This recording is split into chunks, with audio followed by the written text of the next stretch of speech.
अरे क्या करती उस वो जो फिजा ने कहा, जो शौर ने हुक्म दिया उसने वही किया। सामान दे गई और उनकी चीजें वापस लेकर गई। लोगों ने मंगनी तोड़ दी है। आप जानती हैं कि ये सारी साजिश रानी की है। वो हमेशा से चाहती थी कि ये रिश्ता खत्म हो, और हो गया ना। प्लीज उसकी सफाइयां मत दीजिएगा। इसको वो नापसंद करती है, वो उसे खत्म कर देती है। अब मैं उसकी इज्जत पूरी नहीं होने दूंगा। आप चलिए मेरे साथ। क्या करने जा रहे हो? मैं कहीं नहीं जाऊंगी। रुको बेटा, तुम्हारी बहन का ससुराल भी है। इसी बात का लिहाज करा था आज तक मैं, लेकिन अब मैं मजीद अपनी कुर्बानियां नहीं दूंगा। सारून मेरे बच्चे, फिजा नहीं मानेगी। तो फिर आजमा लेने दे मुझे अपनी मोहब्बत। वो खुद आकर मुझे ये कहे तो मैं शायद दोबारा कभी उसका नाम भी ना लूं, मगर रानी हमें मिलने नहीं देती है। बेटा सारा इल्जाम बहन पर लगा रहे हो। उसने तो वही किया जो उसकी नंद ने और शौर ने कहा। वो तो खुद बहुत परेशान और दुखी है। देख लेता हूँ कितनी दुखी है वो। अब नहीं आता रोना, बस जितना रोना था रो लिया। तुम भी ना रोया करो।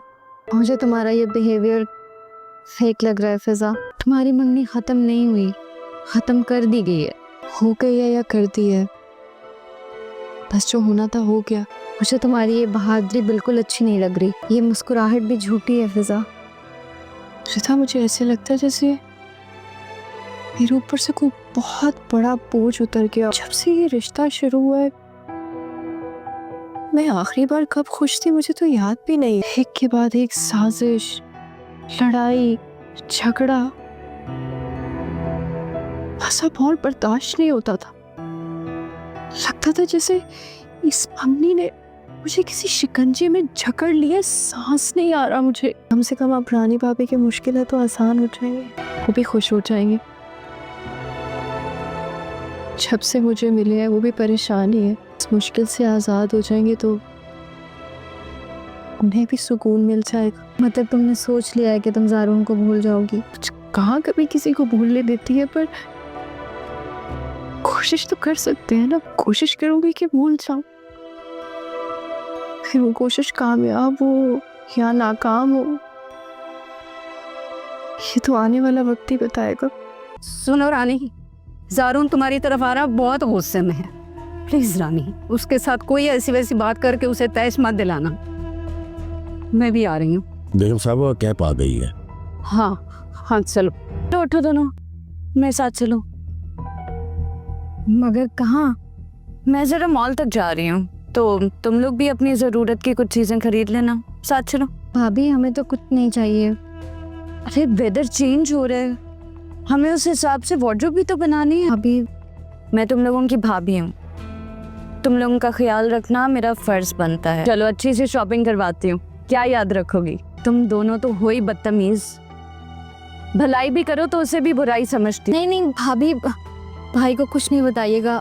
हम दोनों तो इसलिए कह रही थी कि आपको कोई तकलीफ ना हो। मुझे किस बात से तकलीफ होगी या नहीं होगी, इसका फैसला मैं करूंगी। 5 मिनट दे रही हूँ, बाहर आओ दोनों। अब ये कौन सी नई साजिश है? ये तो हमें कभी भी शॉपिंग पर ना ले जाए। फिजा अब इन बातों का बिल्कुल भी टाइम नहीं है। प्लीज जल्दी उठो, वो बुला रही हैं, फिर हंगामा हो जाएगा। आओ जल्दी से, उठो, आ जाओ। चलो तुम जल्दी आओ। मुझे फिक्र हो रही थी कि तुम्हारी और रानी की लड़ाई ना हो जाए। ये रानी को आपने बताया कि मैं आ रहा हूँ? अभी 60% ऑफ हुआ है। जाके फिजा को यहाँ से 2 सूट तो दिलवा दो। तुम्हारे पास तो बहुत है ना, कल ही 2 सूट मैंने तुम्हें दिए थे। जी भाभी, मैं फिजा के लिए ही लूँगी। ठीक है, अंदर देखना, वैसे 70-80 के भी रैक्स होंगे। जी, और नहीं लेने मैंने। फिजा आ जाओ, अब इस पे भी ड्रामा होगा। आ जाओ। जी साकिब, मैं जरा रिदा और फिजा को मॉल लेके आई हूँ। वो सीजन चेंज हो रहा है ना, तो सोचा इन्हें थोड़े नए कपड़े दिलवा। सुबह तक तो कोई इरादा नहीं था तुम्हारा, अचानक प्लान बनाए क्या? हाँ बस आज हम लोग कमाल है, इतने अच्छे अच्छे डिजाइन हैं यहाँ पे। अस्सलाम वालेकुम, मेरा नाम जीनत है, मैं मिसेस अरहम हूँ। अरे अरम, तुमने शादी कर ली और बताया भी नहीं। गुड्डों के साथ धमकियाँ दे रहा है, सारा सामान उठा के बाहर फेंक रहे हैं। सो बस चलो, हमें भी जाना होगा। हाँ जा सकती है, हम पूरी कोशिश कर रहे हैं कि उन्हें होश आ जाए, बस आप दुआ करें। ना क्या, और इसने गोली चला दी तो? अभी भी यहाँ ना आती, अगर अरुण बेटा जिद ना करता।